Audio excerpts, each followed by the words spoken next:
are now. Okay, so but this is not, this is not going to be part of the record.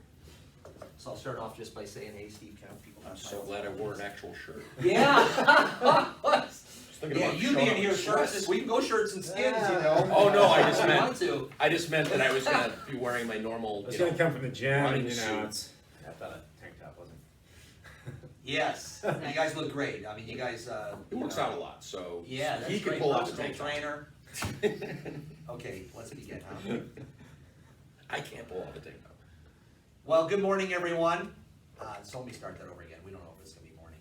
Hello, everyone. This is Steve Kemp with the People Not Titles podcast.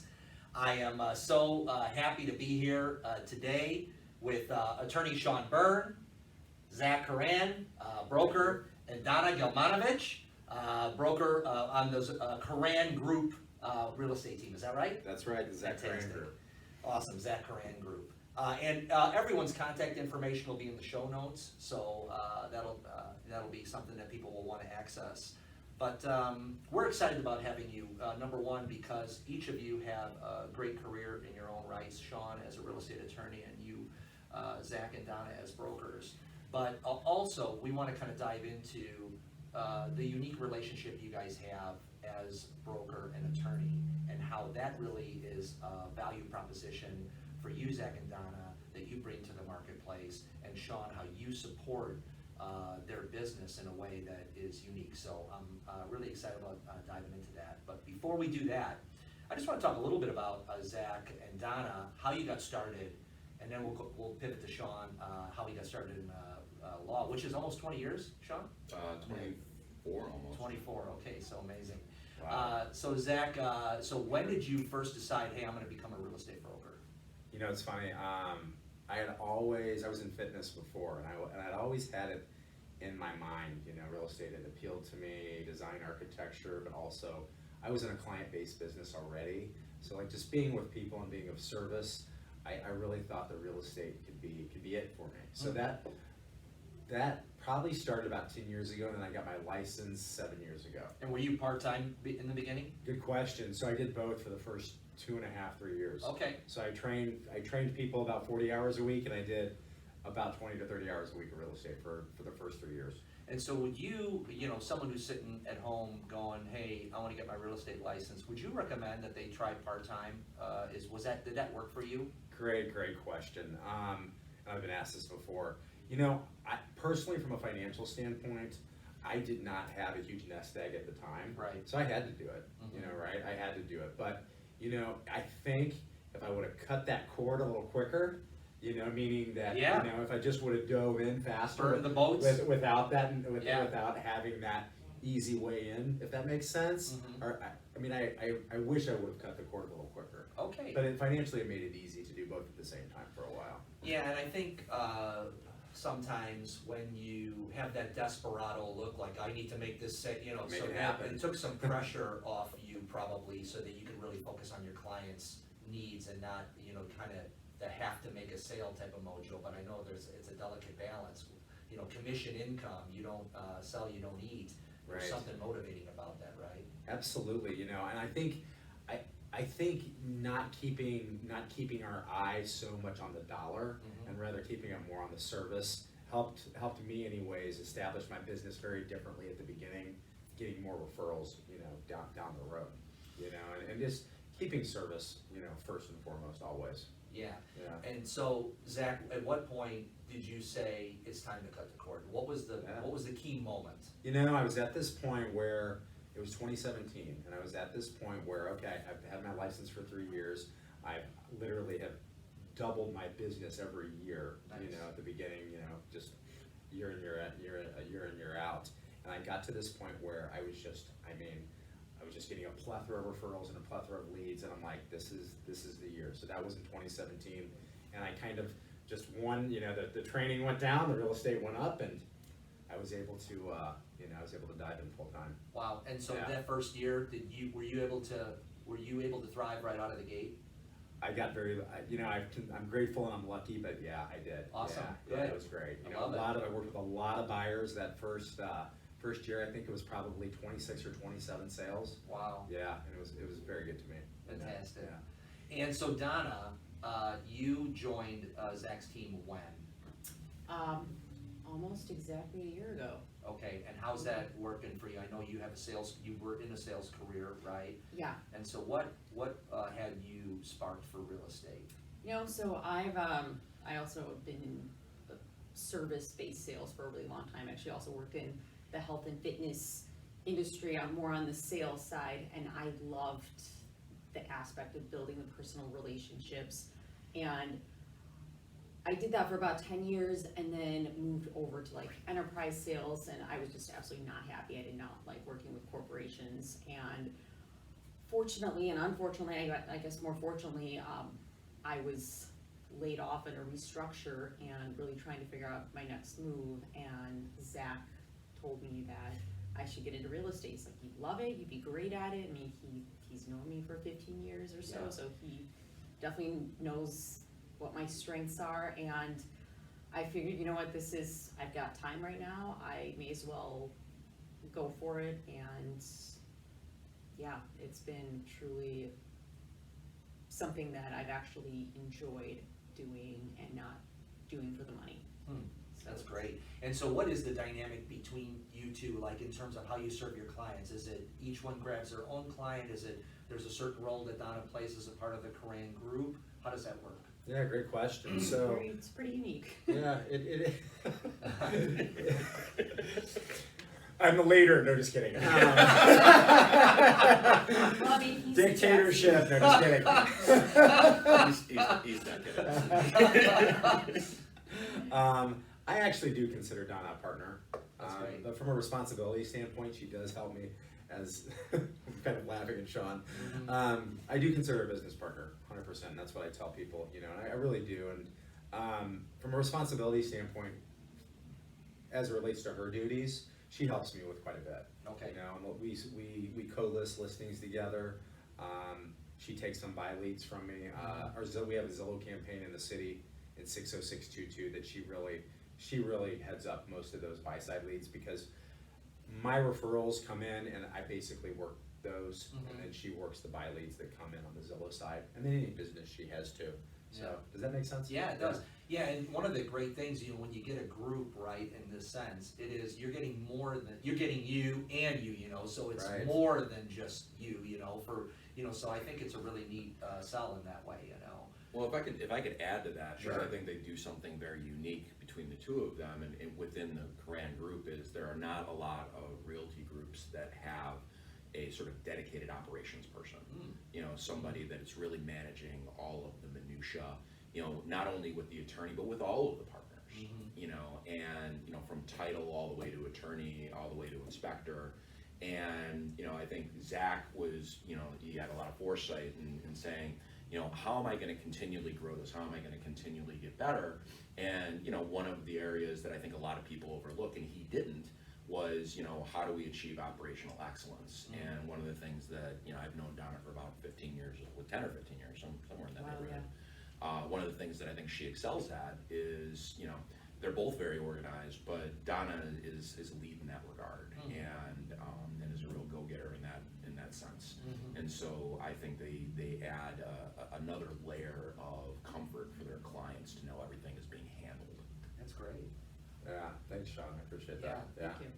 Yeah, we try our best, and I mean, like you said, we want to grow together, and we want to continue to do more business and help more people, but we also want to keep that level of service high, because we don't want that, obviously sometimes, people grow too quickly, and that operations starts to lack, right? And then the service gets really diluted. Yeah. So we're trying just to obviously grow, but we want to keep service as best as we can. Yeah, I mean, I think they're a very high-touch group of people, and I work with a wide variety of brokers. Some are better than others, and I prefer working with the high-touch people because it's just that's how I like to treat my clients, and so when there's alignment in that regard, it makes things a lot easier.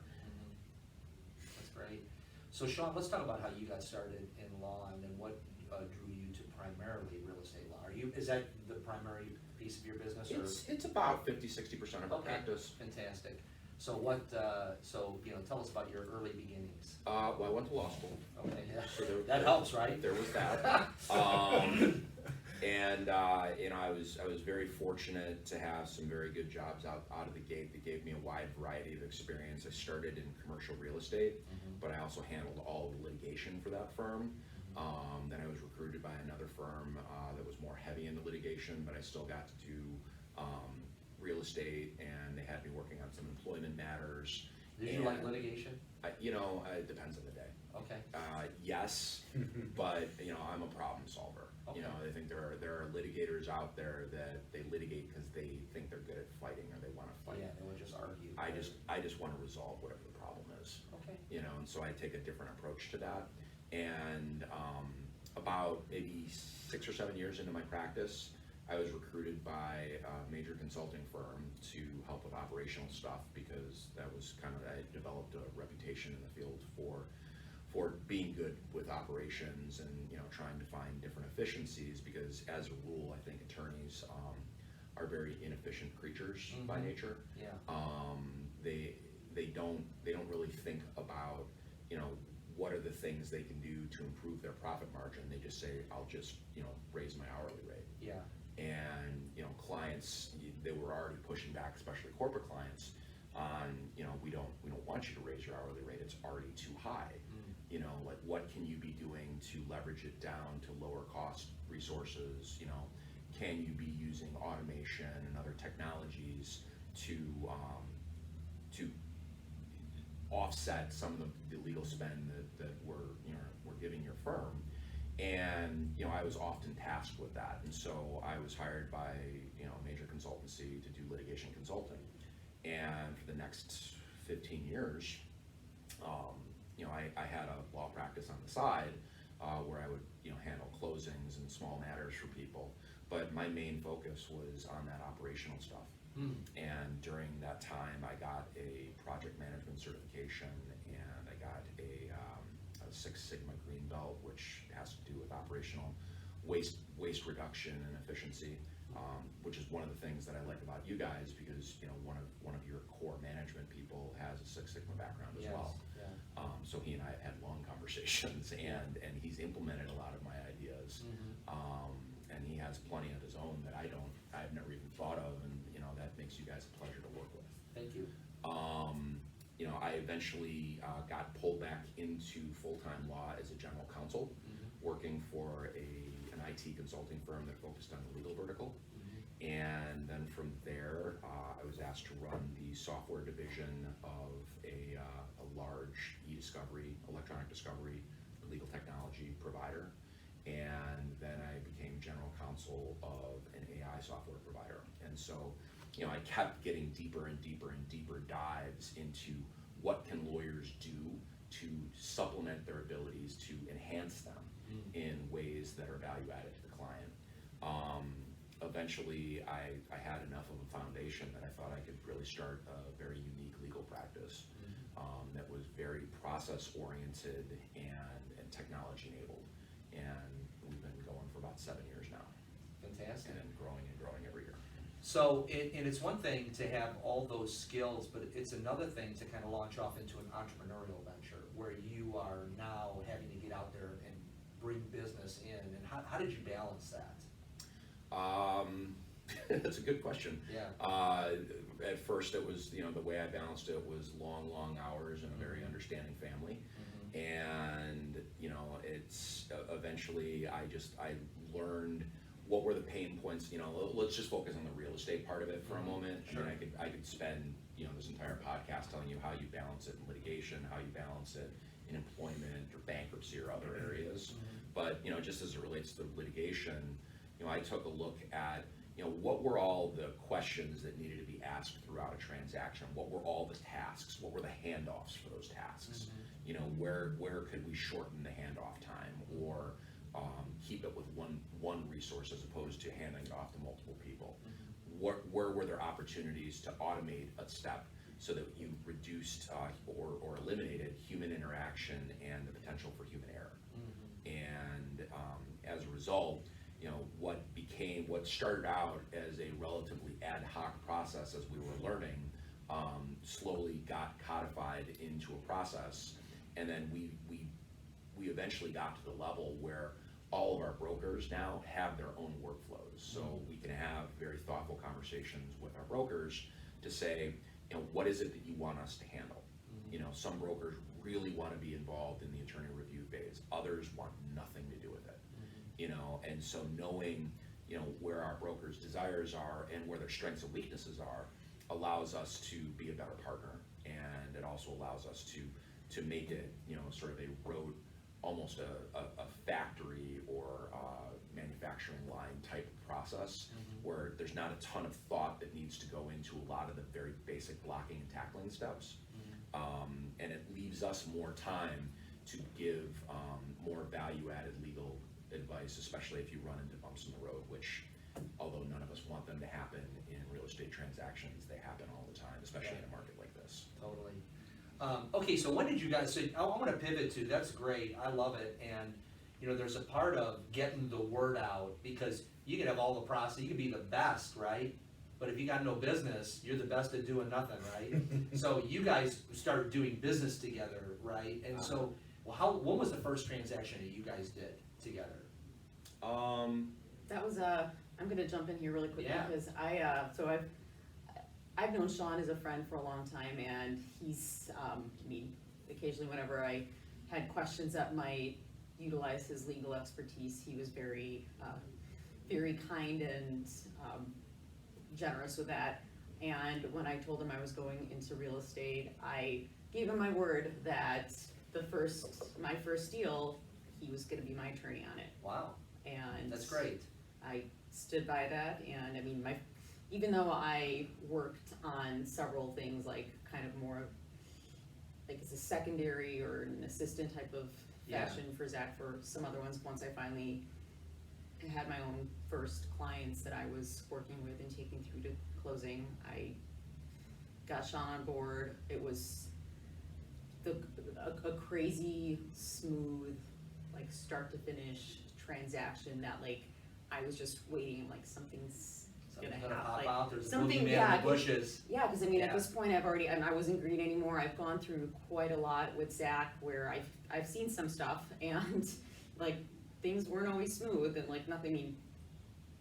nothing with due to him or the people that he works with. It's just like Sean said, it's part of the deal sometimes. exactly. Yeah, and as the leader, Zach, how important is it for you when people are either going out and trying to purchase a home with you, or they're listing their home? Sure. They are getting more than just Zach and Donna, right? They're getting your team. And so what are you looking for and what had you say, hey, Sean's gonna be a part of my team? What was Great, that? that's a great question. Mhm. I think, number one is we wanna make sure that we do business the same way. Mhm. And I know Sean, it's been great doing business with him, and we're definitely aligned in that way. Mhm. Meaning that, service is number one. Mhm. Service has to be number one. Communicate, over communicate, and really make it kind of goes back to the service part, but the experience needs to be number one. What that means by that is it's all about, the touching, the setting expectations, Mhm. et cetera. And I know, and also like Sean mentioned, in his experience as being counsel, he has a wide array of different types of deals that he's done, and he has great experience. So knowing that's why we wanted to team up with him. Yeah, let's talk about setting expectations. So what is it? How, what, is that a first meeting for you, Sean, when you're meeting with a broker? How do you guys work through that?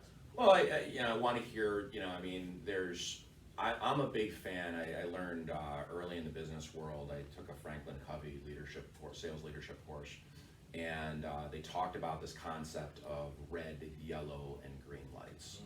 And I manage my personal and my professional relationships like that now, where, if somebody is giving me a big red light, I need to stop and not continue to press forward with that. Or conversely, there might be a green light and that might be a great fit and it's an easy conversation. Or there might be a yellow light where it's I'm not sure whether there's a good fit here or not. And, I learned very, very early on in my legal practice that jamming a round peg in a square hole was not a good idea. And so when I talk to brokers, You know, I mean, I like any other attorney, I want business, but I want the right kinds of business, you know, and that's better for my sleep habits and my sanity. And so, you know, I will ask them a lot of questions about, you know, what do they feel they excel at, what differentiates them, but I'll try and dig deeper than the basic superficial salesy answers that you might get when you're talking to somebody you don't know that well. Yeah. And, you know, I talk about, you know, what's missing. Like, if you could create the perfect relationship, what would it look like? And then from there I gauge, you know, how realistic are they? You know, is that something that I can see my team doing for them? Yeah. And then from there, I come back to them and I try and craft, you know, what I think is a good workflow, and I say, you know, do you want to try us out and see how this works? And, you know, more times than not, we get a lot of positive feedback and repeat business. So that's great, I love it. You know, so if you're sitting down, you know, with a person that wants to list their home, right? And so what are the things that you know, because you're trying to get their listing, but there's also a piece of it that says, I don't want to lose sight of this transaction to, you know, somewhere. I don't want a gap where I don't have kind of the home court advantage, my home team on the transaction. So what are the kind of things that you, or kind of phrases or words that you use to say, hey, Sean's gonna be a good attorney, he's gonna be a great choice for you? How do you work that in without sounding too salesy and trying to direct business to Sean's way, but at the same token, knowing that I have a professional, I know what I'm doing, and like Jordan and Pippen, or however you wanna do it, you know, I need to know where my man is on the court when we're coming down on a fast break or whatever it is. Very carefully. Yes. No, that's obvious. Yeah. I think, I'll let Donna talk, chime in as well, but, you know, for me, it's like, you know, I think it's all about sharing the experience of helping, of the fact that you've helped clients together in the past. Yes. You know, they've had great experiences as well, you know, and if it's a similar type of deal, well, you know, Sean helped us with, you know, Bob and Susan on their house too, and you know, it was a similar type of house, and you know, they had a great experience. So, you know, I think it's more about sharing the experience. Yeah, and stories. Absolutely, Yeah, and that's sharing great. stories, Mhm. rather than saying, you know, this is our team and you have to work with Yeah, them. yeah. You know, because That's like, right. that's not, you wanna give them, it needs to be a comfortable conversation, Yeah, right? yeah, it's And great. to chime in on that, yeah, I mean, you definitely wanna put it in the client's court as far as like, look, ultimately it's up to you, the attorney and the lender that you work with, but these are my preferred partners, and I mean, the team dynamic that you have is very important, and it's just setting the expectations, especially with, and I work with a lot of first-time buyers. Yes. Just really letting them know that, like, look, you're not working with me, you're working with the team. Yeah. And your team is very important, because ultimately they're gonna carry you from, you know, your pre-approval to the closing table. And there's a lot of people that are gonna be involved, but the three core components of your team are gonna be, you know, for a buyer, your lender, your attorney, and your agent. And for me, like, having worked with Sean on deals and having had very, very great results, smooth transactions, most importantly, great client experience. That's You know, great. it's all about their feedback, and Yeah. that's really how, I mean, that's how we'll work with the same attorney, the same lenders, the same home inspectors. When the client has very positive feedback, okay, that's reinforces it. You know, the NAR did a study and they said that 85% of buyers and sellers want to use someone that the broker recommends. Okay, so you are totally scratching an itch that the client has said, you know, so to have a valued partner is totally key. Let's say someone says, hey, you know, that's great, you have Byrne Law, but, you know, my cousin Vinny got me out of a DUI over Christmas, and I really want to throw him a bone with this real estate transaction. Yeah. You know, is it important to use a real estate attorney these days? Great question, and I'll chime in, and Yeah. yes, I had a client, and I'll tell you a quick story. I had a client, very, very dear friend of mine, a few years back, and her brother was, is an attorney, and needless to say, he was not a real estate attorney, but he had done a couple transactions in the past, Yes. probably for family, and it was difficult. I'll just say that lightly. Yeah. And it's so important. I mean, it's so important because again, it's the experience in that particular, in real estate. Yeah. But also, everything else around that too, and how to deal with it, how to work with, how to deal with other real estate attorneys as well, and the transaction, Yeah. you want it to go smooth and lead back to that really good experience. Yeah, and Sean, maybe you could speak to it, that as good as an attorney might be, if you're not daily doing real estate or in the mix, you're missing stuff, right? You absolutely are. I mean, I think real estate transactions inure themselves so well to like a very organized process. And you have to know the steps that you're hitting. And what ends up happening is your residential real estate transaction is not rocket science. We're not managing the bankruptcy and restructuring of a major corporation in the public eye. All right. That being said, it is probably the most important financial transaction that particular client has ever done or is doing at that moment. And so it carries an outsized importance to your client. So you have to be able to put yourself in the client's shoes and not look at some of the other things that you work on to say, well, this isn't that big of a deal, because it's a huge deal to them. Yes, absolutely.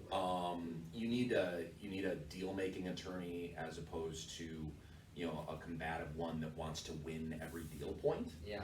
You have to know which deal points to give on, you have to know which ones to stick on, and you have to let your clients guide those choices. You have to give them the information and let them make an informed decision. That's what I want to pause. That's really powerful, Sean, because when I was sharing with Zach before recording this that I had my own mortgage brokerage during the Big Short time, and I really felt like nobody was representing the buyer or the seller during that period of time. That it was all about getting to the table, and so there's a balance, because your ultimate, Zach and Donna recommend you. That they want to get to the end. They want to get to the close. They put a lot of work into this. How do you balance, and yet they want what's best for the client. How do you balance the desire to get to the end result, which is a home for someone, a sale for someone, and revenue for the parties involved, and red flags that come up where you could be the party pooper? You know what I mean? In that, how do you balance that? That's a great question, and I'm not sure I've come up with the be all end all answer for it yet. It really depends on the broker. When I deal with Zach and Donna, they very much want what's in the client's best interest. So I don't get any pressure from them. Make sure this deal goes through. At the same time, I think I make them comfortable, because before I call the client, who is the person that I have ultimately responsible. There was a fly on the windowsill and he was dead, but he was barely dead. He was flapping around it. I don't know if we should do this deal. Oh, wait. Deep breath. Yeah. So there are many triggers for attorneys. Yeah. And so, if you're working on a deal, especially if you're working on a fixed fee deal, and you're working with a super combative attorney the other side, I know plenty of attorneys that'll just kill that deal because it's not good for the profit margin. And they'll tell you to walk away from it, and they'll blindside the brokers with it. And those attorneys, I think rightfully earn the deal killer label. What I'll do is I will reach out to my brokers first to say, hey, this is what I'm seeing. What's your perspective here? What are some of the other things that we should consider when we both call the client to talk about what we think are the strong points to this deal and some points that they need to be aware of. So it's a collaborative thing between the brokers. You're not working in a silo, but if you don't have your teammate on the transaction, they're having a communication, you're having a communication, and next thing you know, you have siloed communications and you're fighting against each other to get to the table, as opposed to working together as a team. Correct. To make sure you're managing dates and all And that. and if you're not doing that, and I think that's why we have a great relationship. We communicate great, and but if you don't do that, things get lost. Yes. Like communication gets lost. Yeah. The client is losing really at the end of the day, right? Because they're not in the now of what's going on. Yeah. So I don't do a ton of war stories, but I'll tell you a deal that I'm currently working on now. Stories. And it's a property in Oak Park. Oak Park does not have a lot of inventory right now. This is a first-time home buyer. They are buying single family home, they're getting ready to start a family, they're very anxious to do that. And so I've had to sort of, keep them from chomping at the bit. This particular deal had a law firm that worked on mostly commercial transactions, so they really did not understand the process very well, and so they were constantly creating hurdles that didn't need to be there, and they were frustrating my client. At the same time, I was bringing the broker into it, and I was asking him some thoughtful questions about what is inventory in Oak Park like. If they were to walk away from this deal, what are the odds that they're going to find a similarly situated property? And then we had a whole new wrinkle. The seller did not leave their heat up, and they burst all their pipes in February when we had that cold snap, and radiators exploded. I mean, it was a mess. And so they wouldn't let us in to look at the property. And I do first party property damage insurance, claims as part of our practice, where we represent the insured. And so I'm like, all right, well, that's not an accurate statement that I can't go in to see the property. There's no investigation that would prevent me from doing that. And we just want to get eyes on the damage. And they wouldn't tell us anything for weeks, and they expected us to stay in the deal. Now, in a situation like that, as the attorney, you need to be considering, are they not letting us in because they don't understand? Are they not letting us in because they know the market's hot, and if we quit the deal, they know they can put it back on the market and get a better price? And so we talked about that with our clients, and we talked about the fact that there was little inventory, and I had suggested that that we go in there and we get some contractors to take a look at the damage. Don't rely on their insured's estimate. Don't rely on their word. Just get our people in there and take a look and see if there's any way that you can, pivot from a radiator system to a forced air system, which might be cheaper. So you get air conditioning for cheaper, because a lot of the houses in Oak Park are old. And they went ahead and they did that, and sure enough, it was considerably cheaper to get a forced air system in there. And so I just said to my clients, what is your financial ability to finance something like this? Because here's what the credits are going to look like. Your lender's only going to allow so much. We could bury some of it in a tax proration. They could reduce the price, and I'll work with the lender to get the right formula there. But is this something where you could drop $20,000 of your own money into this as a long-term investment, or do you want something that's a little bit more turnkey? And both the broker and I were very comfortable with that approach, because it left the choice in the client's hands. At no point can the client ever come back to us if the conversion is harder than we all think it's going to be, to look at us and say, you advised us to do this. We didn't. We gave them the facts, and we let them make the best decision. Well, that's powerful right there, right? Which is putting, asking questions and making sure that they're empowered to have a choice. So it sounds like you were doing much more above and beyond just law work on that transaction. Well, yeah, and I mean, I think it's important to have a mix in residential real estate stuff, to have a mix, whether it's me or my brokers or both, a mix of both, legal and real estate acumen, but also some, practical knowledge of this is what that repair normally costs. You want to give on that. Like, that's not something you want to ask for. I mean, I've had clients that come back with 2-3 pages of inspection items, and I'll call them back and I'll be like, we can't do this. Yeah. And they say, well, you work for me. And I'm like, listen, I'm happy to do whatever you want. If we send them this in unedited form, The deal's done. the deal is done. Yeah. And so knowing that, I think, is very helpful. That's great, and especially we're in a time right now, it's spring of 2021, we're in a time where the market is hot, and you, working with buyers, Zach and Donna, when you have someone that is, when you have an inspection, or when you have these things that there could be potential deal breakers, how are you coaching buyers through that to make sure that they understand that any kind of volley back to the seller is, potential grenade on the table that could blow up the deal? Yeah, that's a great question. I mean, we're in a huge seller's market right now, Yes. and I think, excuse me, like, sellers aren't giving anything right now. They're Yeah. not, and they don't have to. Yeah. Inventory is so nil, and And are you setting that expectation up front? 1000%. And Yeah. Donna does a great job at doing that too. Yeah. And yeah, we set that expectation up front. I mean, if it's a safety or hazard item, of course, that's a different story. Right. But they're not getting anything caused So by safety or hazard? Correct. Asbestos, water in Yeah. the Well, basement. something Yeah, like- big. Yeah. Go ahead. Yeah, sorry, and It's I okay. mean, and we tend to work with the same home inspector who does a great job of We do. being very, very deliberate with explaining, like, not just, things to look out for, but just general home maintenance, but we also set that expectation of, he's gonna really educate you. And here's what you're gonna see on the report, and we're gonna discuss these things, but just as a rule of thumb, we're not gonna, the 70 pages on the report, we're not gonna go through it and nitpick things to, put on a punch list.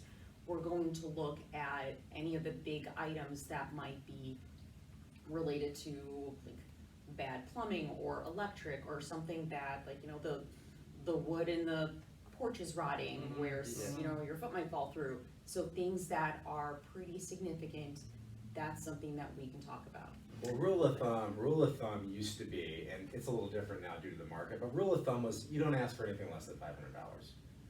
That was kind of the rule of thumb for my, Once the 7.1 came out, right, or the next contract where you. 7.0, yeah. 7.0. Yeah, so, it was like, 250, 500 or less, you're not asking for that. Yeah.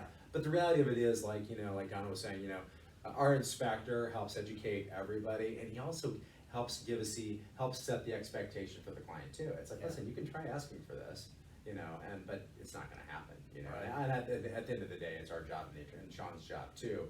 But, setting that expectation up front is huge, especially in a market like this. And let me take a step back for a minute to talk about our specific process. Sure. So, one of the things that our law firm does that I think is very unique is we give our clients tons of materials up front. Checklists, insurance questionnaires, when they're looking for homeowners insurance. A letter sort of describing the process and the steps and what their responsibilities are and why, and if they can't do them, when they should notify us, because we're happy to pick up the ball to help, but these are the things that need to get done. One of the things that I do with all of my deals is I don't just send it to a paralegal and have her start working on it. I pick up the phone and I call my client and I introduce myself. I also call the other broker and introduce myself. And I call the attorney on the other side and introduce myself as soon as we get their information. So that they know that they can always call me if there's an issue, that I'm happy to talk about this stuff, that I really don't want to be a roadblock to the deal. But when we're talking to our clients, one of the things, and I think this is important to note, in a good attorney-broker relationship, you need to look like a well-oiled machine. You need to have consistent messaging. And so while they're giving that messaging that they just described, I'm also telling them, I'm going through this, some certain clauses in the contract with the client up front, and I'm saying, here's what that means. You can ask for, safety items or things that are not operating as intended, and a 25-year-old refrigerator that is still operating is operating as intended, so you can't ask for that. You can ask for that, but it will kill a deal, more times than not. So we're gonna get together, your broker, you are gonna talk, and then you're gonna come back to me and I'm gonna hop on the phone, and we're gonna have a brief conversation. You guys are gonna give me, your ultimate list of asks. And, if I think you're being unreasonable about an ask, do I have your permission to speak up to tell you that? And I think it's important to ask the client that up front, because, it's kind of like our Irish diplomacy, right? The art of letting them have my way.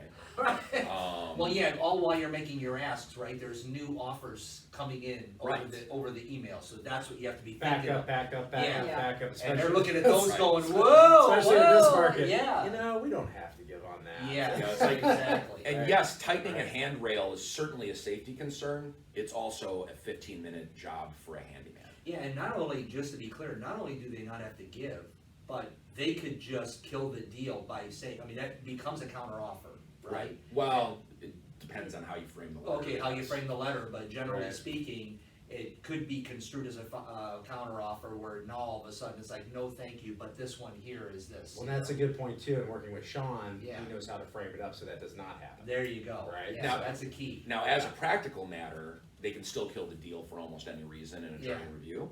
And would we have a right to sue or, sue for specific performance or whatever? Yes, we would. Is anybody gonna spend the money to do that? No. Right. So you have to manage the practical aspect of that as well and not just stick on the law. Because just because you're right on the law doesn't get the deal done. Okay, and so pausing on that, so you have the listing, and you see one of these letters from Sean coming over, right? Or a Sean on the other side, and you have the other offers that are coming in, some better, some this, some that. What are you doing? What are you thinking? We've gone through this a few times this year. Yeah. Deerfield and, pardon me, we had a property, Yeah. listing in Deerfield, a couple in the city. Yeah, they start rolling in, and I mean, you just have to do your best to communicate to the client, say, okay, we have this on the table, we're already under contract here. Let's take a look at this first, knowing that You have backup. you have backups. Yeah. And you do, Yeah. on most properties that are in decent shape right now, that are priced Yeah, remotely right, you have that. yeah. You have that. And I So- think for the agent on the other side to be aware of that too. I've actually been on the flip Great- side of great that point. where, I am representing a buyer where, during the inspection, his agent pulled me aside to let me know they have a backup offer. And just knowing that and knowing that, it was a fairly new home. There That's were pretty cool really the agent weren't- did that, right? I mean, Absolutely. Yeah, Yeah, and I shared that with my buyer, Uh-huh. and there was some skepticism on his end. He's like, well, maybe he's just saying that. I'm like, but me, but Maybe do you he's want to? not.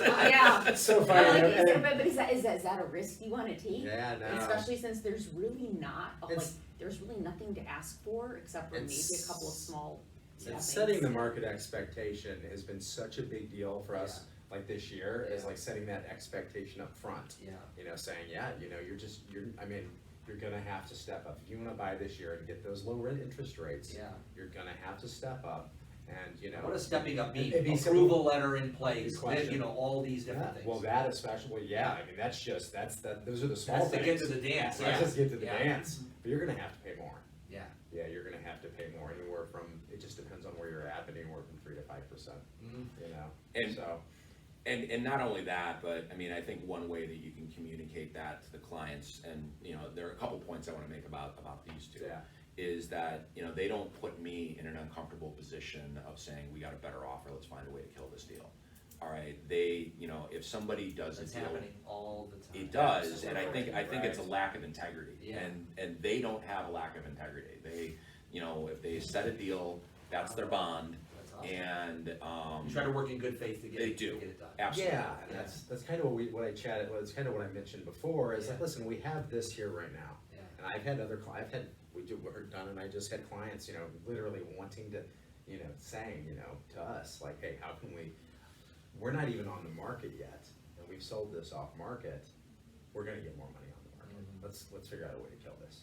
I'm like, no, that's just a thought in your head. Let's not be greedy, let's work, we're actually already under contract, we already have a legal binding contract, so let's try to work through this in the proper way, and like you said, the honest way. Right, and they'll rely on me to tell the client, could you get sued for this by killing it that way? Yeah, you could. Is it likely? I don't know that it's likely, but I can't tell you it won't happen. And do you want to spend $10,000 or $20,000, and then end up having to sell this for $20,000 less?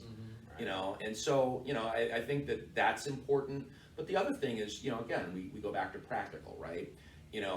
If they've got $500 of asks and they're all minor items, you can say, all right, we could go ask for that, and by all means, I want to save my clients as much money when they're buying. But at the same time, are they going to spend, if they walk away from this deal and they continue to look, are they going to lose potentially $500 in equity that they could have built up in their home by closing 2 months sooner? And so there's a risk reward, and then what is the price of your sanity? What is the price of your time? What is the price of the broker's time? You know, I mean, you have to consider all of that. And if you found a property that feels good to you, then stick with it. And here's what we think the strategic ask ought to look like. We're never going through it and saying, this is a seller's market, don't ask for anything, we don't want to hear it. On every deal is different, you know, and so we're taking into consideration the other broker, we're taking into consideration the seller and the demeanor that we've been able to pick up there, we're taking into consideration the attorney, you know, and we're thinking about all of that in addition to the temperature of the market. And to add to that, I mean, when I worked with Sean representing the buyer, I mean, he's been really good with really communicating those options and just being completely straightforward of like, here are the things that we could ask for, you know, here are the different approaches we can take. However, there's more risk with this approach. And just putting the ball in mine and my client's court to ultimately decide on, you know, how to proceed, but also giving us the ramifications of, you know, realistically what's gonna serve our purpose and our client's purpose better. Yeah, and I mean, I have a legal duty to my clients, but I'm also not ignorant to the idea that, you know, if this deal goes south, then they may have to put in 20, 40, 60 more hours showing more properties in a market that doesn't have a lot of inventory, you know, and so I try to be respectful of that too. Cognizant of just the realities of the transaction and everyone involved in it. I get that, and that's really a key for you guys. It is, and vice versa. Yeah. You know, because obviously, you know, I mean, we're in a commission only business, and same with Sean too. Right. You know, and we want to. It's so key to set expectations up front on like, and especially on like what Sean's responsibilities are and what we do as well too. You know, and it's you know, and obviously there's always a little bit of overlap there, but Totally. again, if you set the expectations up front of how things are potentially going to go, then you're set up for success. So, okay, things go bad. I don't know if they ever did between you in a transaction, but, you know, emotions are high. I mean, People start. I can't speak to I that. mean, Yeah, but ever, you know, just as a salesperson, let's just say it. Yeah. You know, someone, whether it's right or not, that something goes wrong. Yeah. Where your phone is blowing up. Is there a certain thing or strategy or thought that you put into it to de-escalate? Like, are there a certain process or habit that you have that where you show up when it's not comfortable to show up? Yeah. I want to point you to a comment you made the other day when we were talking about the need to always be the calm voice. Oh yeah. Yeah. Yeah. So what I do is I usually meditate for 5 minutes.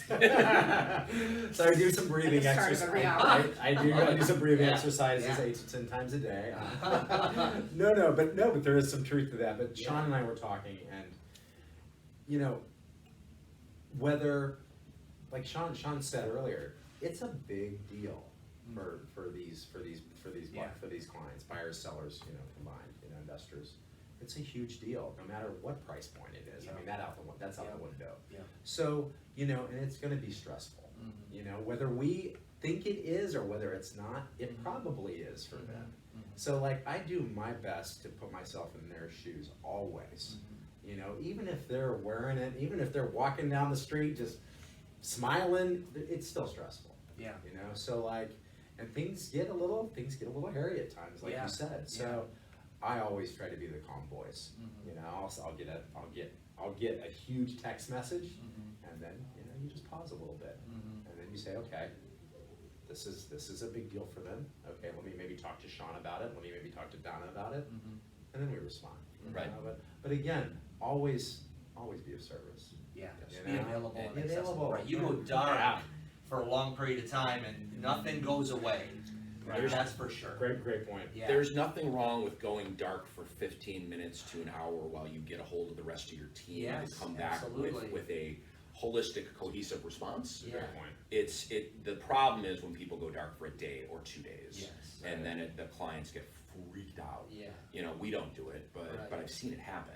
Yeah. And you don't want that, you know, because, you know, if you are selling yourself as a high touch, you know, trusted advisor, you're shooting yourself in the foot by then not being that.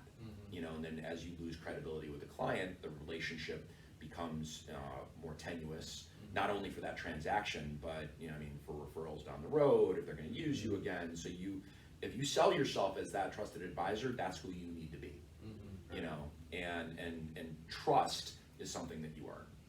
I like what Sean said about, you know, the 15 minute to 1 hour pause, if you will.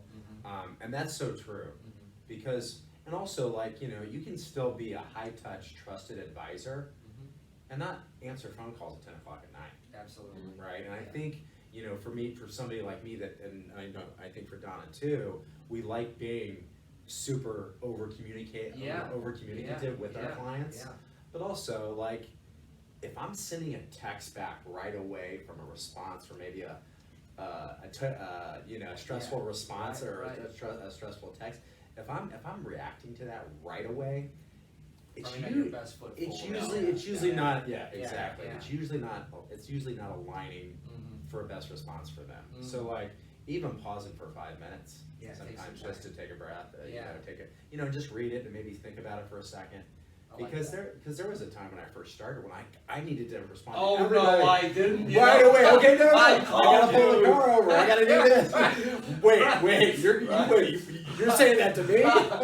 Right. So true. I've got like Donna and I have talked at 11 at night on deals before. Yeah. You know, because we need to. Yeah. All right, but she's respectful of boundaries, and she understands that when people, you know, when you're outside of working hours, you're usually not working. Yeah.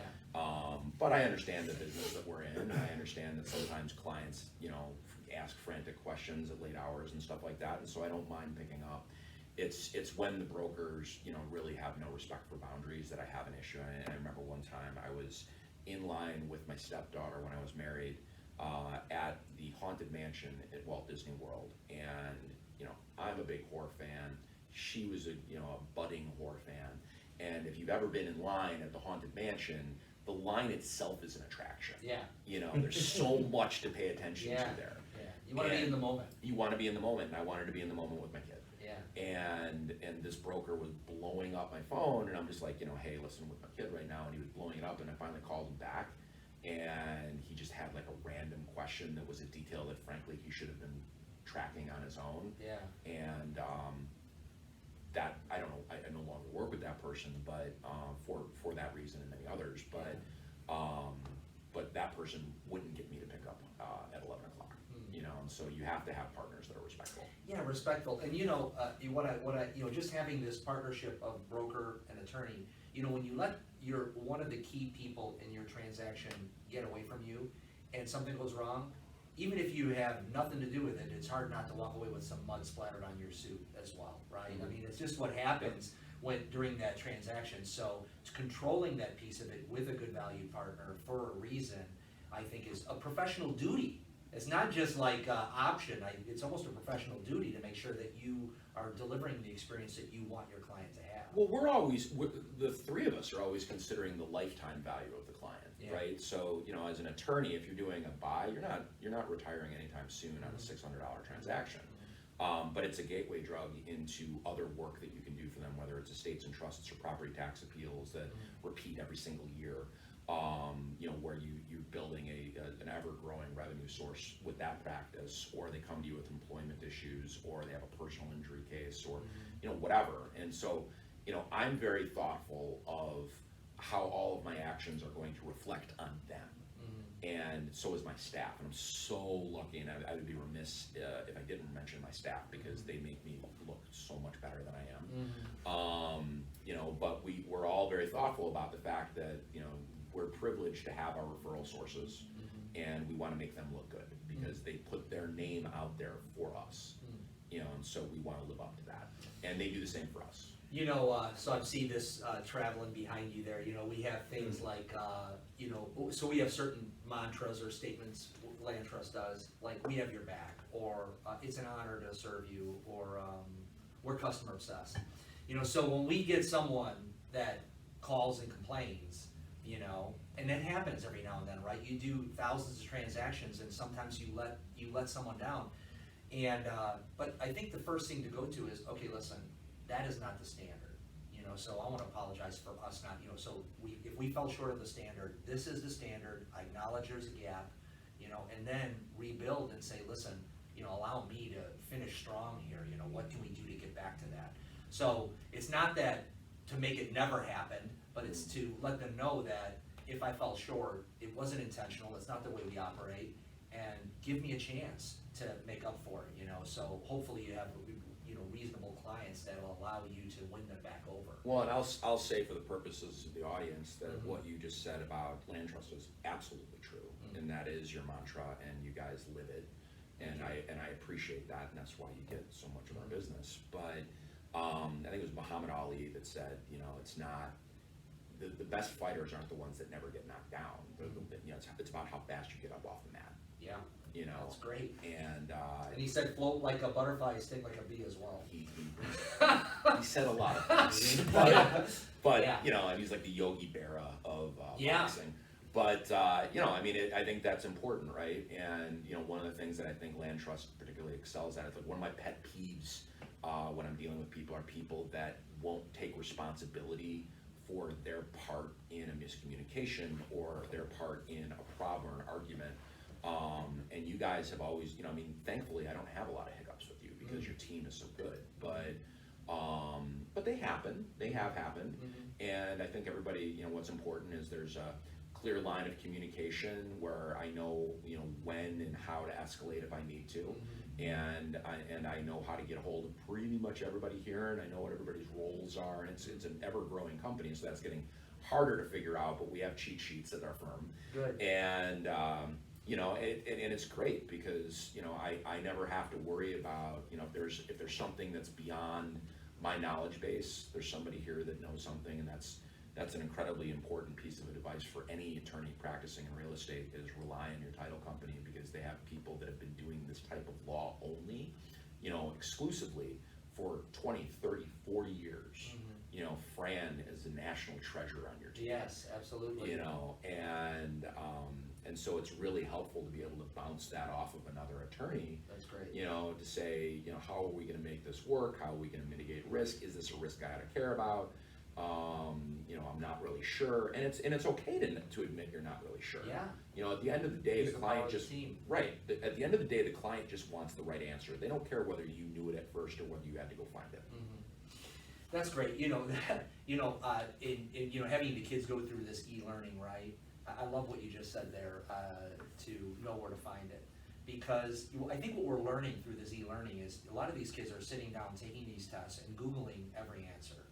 And it makes me think, if you can Google the answer, why are we testing for it? To begin with, right? In some ways, it is the value of not of information, but I think the value of relationship that you guys are bringing to the table, and people experience you in a different way when they go, I was handed off from here to here, and it was a symbiotic, there was synergy, that we were aligned. That's just really powerful, and I think it distinguishes you in the marketplace. So congratulations, guys, for pulling it together. Is there anything else we want to cover just on the broker-attorney relationship? Anything that we left unsaid? I think it's important to talk about the hidden costs of using an attorney that doesn't do a lot of residential real estate. I like that. I mentioned ad hoc processes. What I mean by ad hoc processes for people that don't know are you're just reinventing the wheel every single time. You don't have forms, you don't have workflows, your staff, doesn't really remember how to do it. And so it takes many hours longer, and that can irritate brokers because brokers will get back to you, they'll call you with questions, and they feel like they're calling you every 2 seconds. You're saying, where is this? Where is this? Where is this? And it leaves a pit in their stomach. Am I accurate in saying that? And right now in this market, if you miss a date, it could cost you the deal. Right. expense.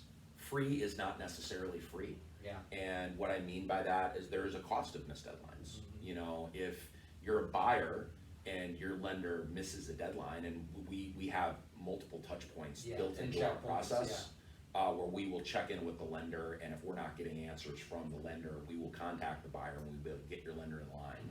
You know, we will also follow up and make sure that the buyer is getting everything they need into the lender, so that we're never in a position where we have to explain that, you know, we didn't get the financing because our client didn't get their tax returns in. You know, Right. we never are in Yeah. that position. Can I say something real Yeah. quick? Along the lines of what you're talking about, and you know, it's a little bit different type of fee, but it goes back to like, clients, using a friend or using somebody else, and it just made me think when you said, the fees. I had a client, that used a friend as an attorney, and he's an attorney. And he was buying a multi-unit investment property, and she wasn't going to charge him. She's like, no, I'll do it pro bono. How many paid for? Yeah, what? Yeah. Tenfold. Wow. Right, and it was. I ended up doing most of the work, but it just goes back to like, work with the team. Yeah. Well, I mean, and when I say cost of missed deadlines, I mean, if you're a buyer and you don't have your financing contingency all set up, a seller, especially in this market, can come back to you and say, you need to pick up my carrying cost, principal, Yeah, interest, taxes, insurance, and then if it's an HOA, the association fees. And so now, if you want to stay in that deal and not have the seller go back into a hot market, you're paying for all of that. If you're the seller and you miss a deadline for whatever reason, and this happens too, especially if you're dealing with inexperienced lawyers on the other side, the buyers have expenses. They probably gave up their lease, so they're gonna have to stay in a hotel. Moving trucks, this, Moving that, trucks, blah, blah, blah, storage. family owned the town, work time off. Right, like they might have scheduled somebody to help them with Yeah. the move, Yeah. and now that person's not gonna be available, and so they do have to hire a professional, so they Yeah. may not have had moving costs before. Yeah. And then there's that added stress, the stress on the client, the stress on the brokers, that you just want to avoid, because like Zach said, I think you always need to be the calming influence, the calming voice. You never want to be the source of stress. It's already stressful, why make it harder? Right. Yeah. All right, let's, so kind of wrapping up, for salespeople, just salespeople in general, what, if there's one or two things that you would say were key disciplines for success? Oh, I got this one. Yeah, let's hear it. All right, so this touches on, I forgot to mention this touches on something you said earlier when you say, what do you do when a client calls you and they're off the rails? Like, how do you calm them down? And one thing I learned a long time ago, again, in sales training, so, the people on this podcast get the benefit of the tens of thousands of dollars that KPMG and FTI and other people Amazing. paid to Yeah. train me, is when a client calls you and they're yelling at you, if you visualize it as two hands together, they're pushing you like this. And so as the salesperson, you want to try and get back to center. And so, they'll be blah, blah, blah, blah, blah, blah, and they push you, and so you're slowly trying to push them back to center and get them calm. But they might not be done yet. And so they'd be like, well, that's fine, but blah, blah, blah, blah, blah. And they'll push you. And as a salesperson, it is absolutely in your interest to let them tire themselves out. Let them get everything off of their chest so that they're calm. And then in a very non-condescending way, say, okay, I hear all of that. All right, here's my solution moving forward. Be solution oriented. Don't just say, okay, whatever, out of the 5 things you said, 4 of them are whacked.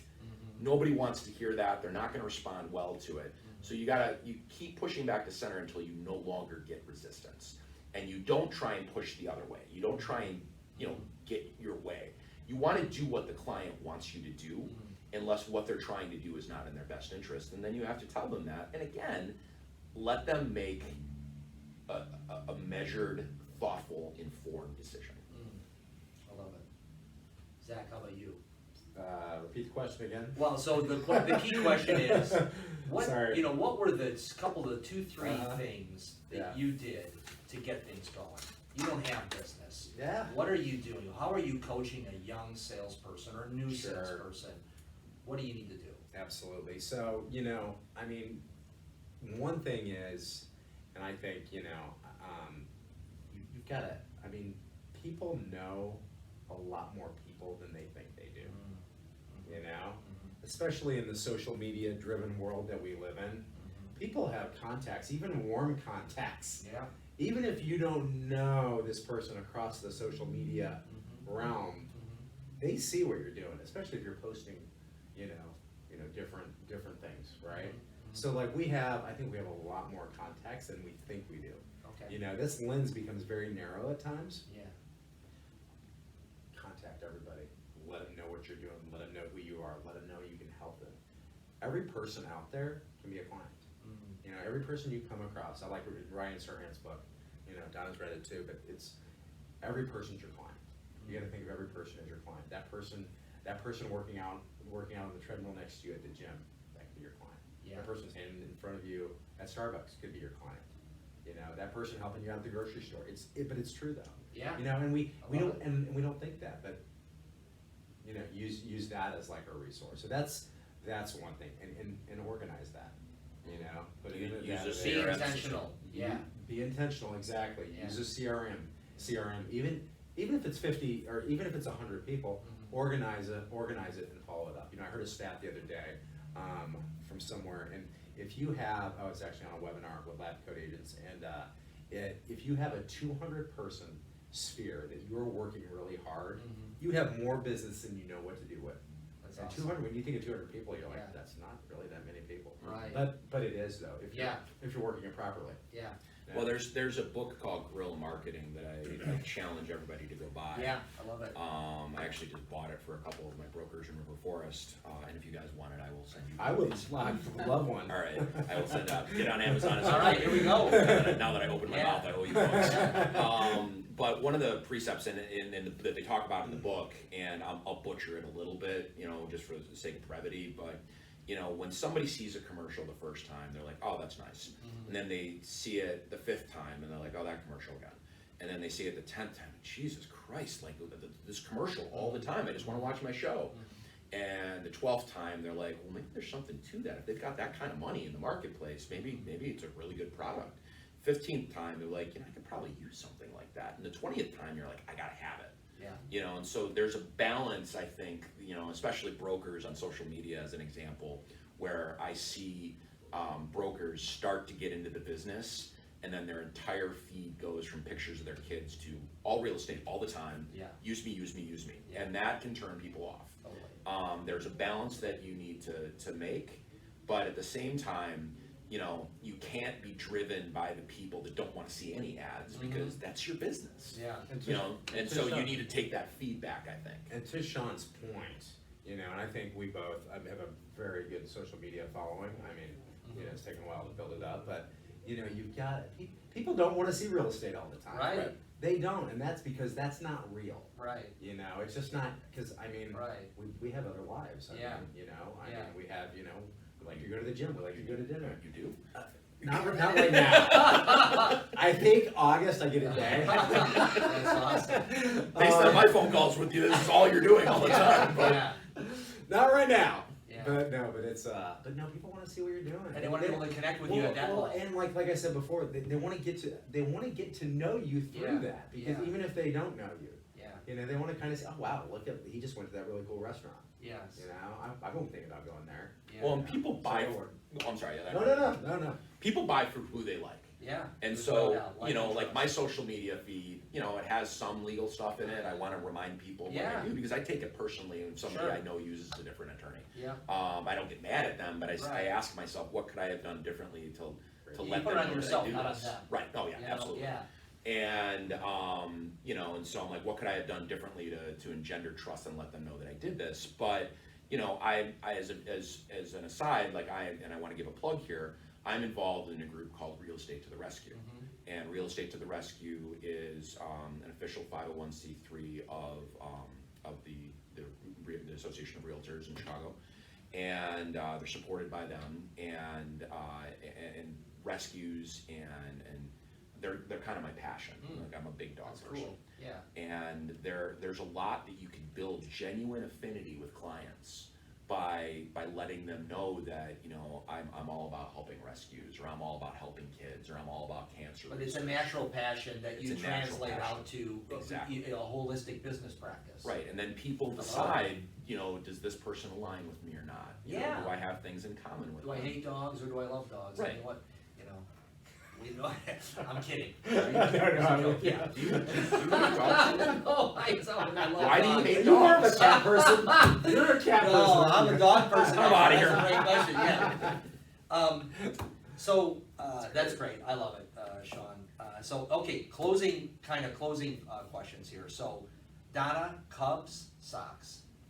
Oh boy, Cubs. Okay, Zach. Brewers, actually. Oh, Brewers, She's a Milwaukee girl. yes. I'm a Okay. Kansas. I'm a Royals guy. You're a but, Kansas City Royals, okay.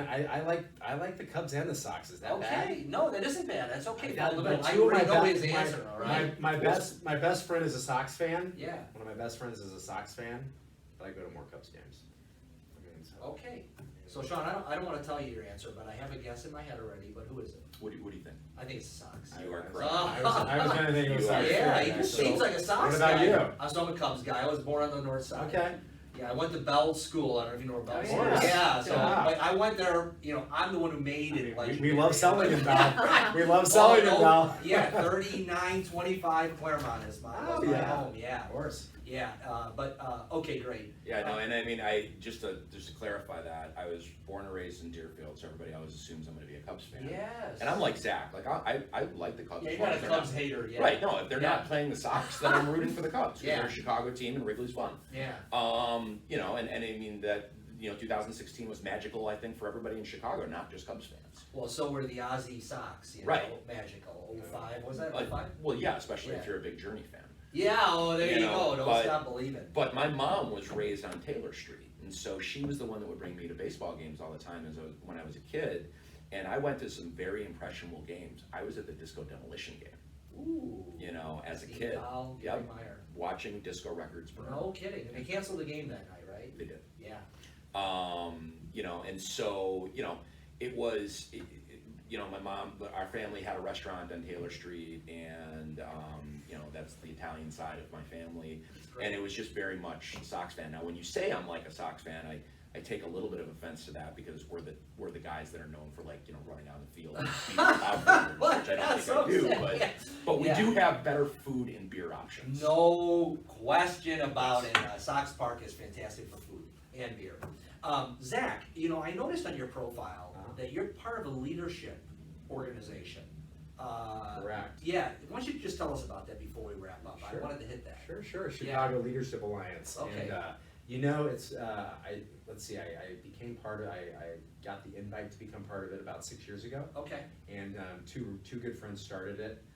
Essentially, we're a young group of entrepreneurs, tech, philanthropists, community-driven type people that all come together, and we basically we collaborate and we give back in the community through different types of events and organizations. A lot of nonprofit involved too. So yeah. Awesome. Yeah. Well, congratulations. Thank for you. That.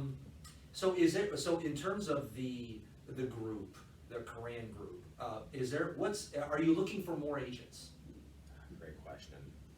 Great question. I mean, luckily, we've had a very, very good year so far. Okay. I think at some point we will. Okay. I think at some point we're gonna definitely wanna, I think Donna has proven that she's just an awesome agent, and I think that's really, I think that role fits her well. So we will be looking for an operations person, Okay. probably sometime this year. Okay, great. Yeah. And Donna, you've been with the group for about a year, has it been? That's pretty amazing, actually, to come in and really find your feet quickly She's crushing in it. real estate. That's Crushing it. awesome. It's something, yeah, I mean, I think it's, from my background, it was a natural transition. I think when the passion's there, and that's just, I know myself, I'm very intrinsically motivated. It's about loving what I do, and, you know, that's how you excel at it. And, you know, I think, you know, going back to the sales part of it, of what, you know, what will make you successful, and I hope to get there, you know, at some point, the level of where Zach is.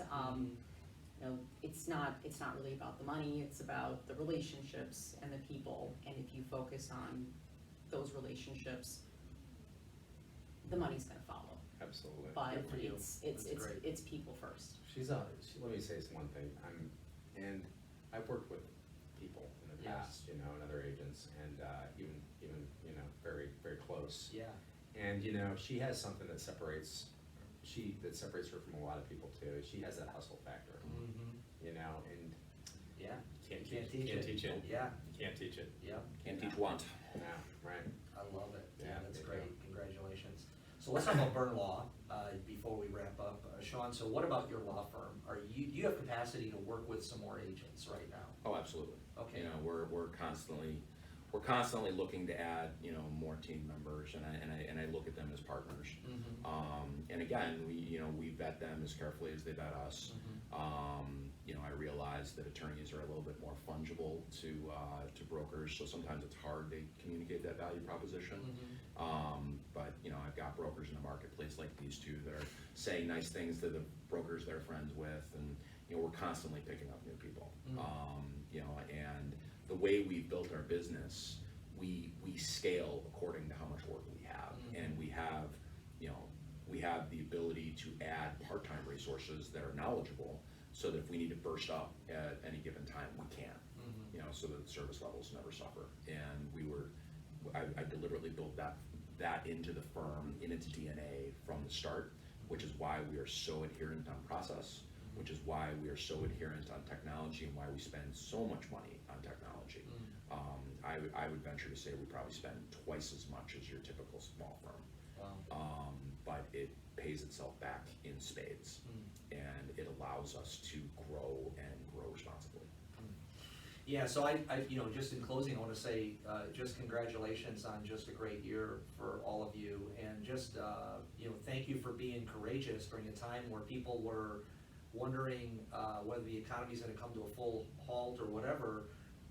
You know, there was a lot of first responders out there, but I really view the agents, attorneys, and people involved, our title closers, as, you know, somewhat first responders economically to keep the blood flowing in the real estate market. And there were decisions you had to make of safety and family and all these things, all of you.